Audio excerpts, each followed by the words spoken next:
utilisons ce terme. On n'a jamais transféré la technologie.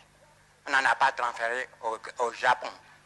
On forme les cadres techniques scientifiques qui, sur place, transforment leurs matières premières. Alors, voyez-vous, nous sommes extrêmement patients, mais des patients actifs. On peut retarder le progrès, on ne peut pas supprimer le progrès.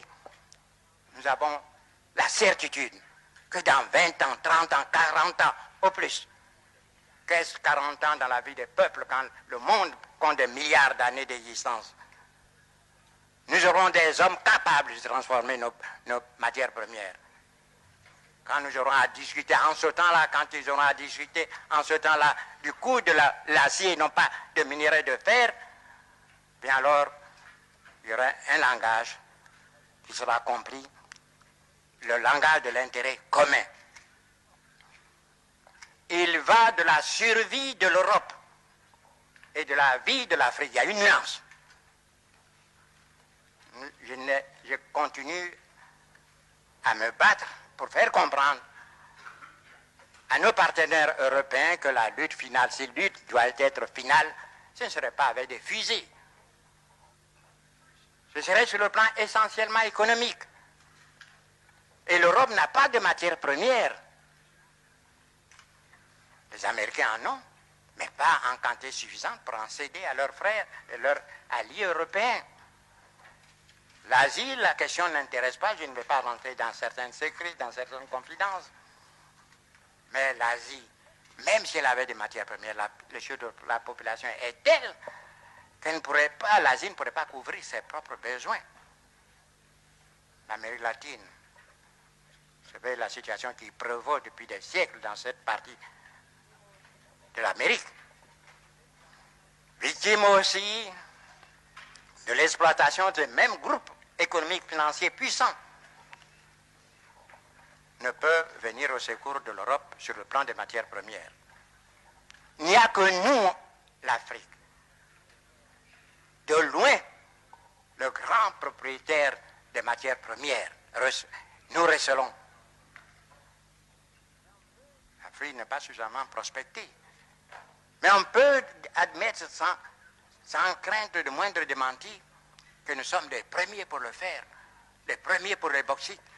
Quand on pense qu'en Guinée, il y a des siècles de réserves de bauxite, le manganèse, l'uranium, l'Europe a besoin de ces matières premières pour donner du travail à ses hommes, à ses ouvriers. Imaginez-vous la pauvreté se généralisant, la révolte des jeunes exploités par d'autres. Permettez-moi de ne pas aller loin dans ma pensée. Et si ces matières premières ne parvenaient pas un jour à l'Europe, voyez, notre ami à faire face à 1 million ou 2 millions de chômeurs, et ce n'est pas facile de régler cela, malgré leur bonne volonté, ils y arriveront. Mais si l'Europe venait à être privée de matières premières, c'est le chômage généralisé et qui conduira où, vous le savez vous-même. On n'aura pas besoin de tirer un coup de fusil. Voilà ce que nous nous évertuons à faire comprendre à nos frères européens. Nos intérêts sont solidaires. Il faut qu'ils nous aident à nous développer. Vous avez parlé de l'autosuffisance alimentaire. Nous en sommes conscients. Vous croyez que c'est de gaieté de cœur que nos frères tendent la main chaque année pour une aide alimentaire? Ils sont très dignes, mais ils n'ont pas le choix. Je l'ai dit en Côte d'Ivoire, et c'est la pensée du jour qu'on récite chez moi: l'homme qui a faim n'est pas libre. Et c'est vrai. Nous avons quitté la dépendance coloniale. Mais après 20 ans, nous pouvons faire le point.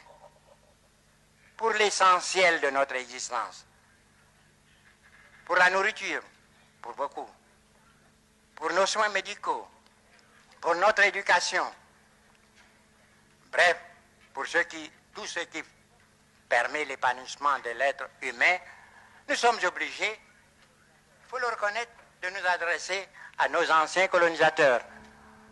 Vous ne croyez pas que nous soyons conscients de cette triste situation? Nous voulons nous évader de cette situation-là. Nous ne sommes pas une sorte de mer morte qui reçoit l'eau du Jourdain sans rien laisser passer. Voyez-vous, nous parlons avec beaucoup d'images. Et voudrez-vous que je vous dise ceci pour conclure? Chez nous, on dit qu'il faut que vous nourrissiez votre enfant jusqu'à ce qu'il ait poussé des dents, afin qu'il vous nourrisse quand vous aurez perdu les vôtres.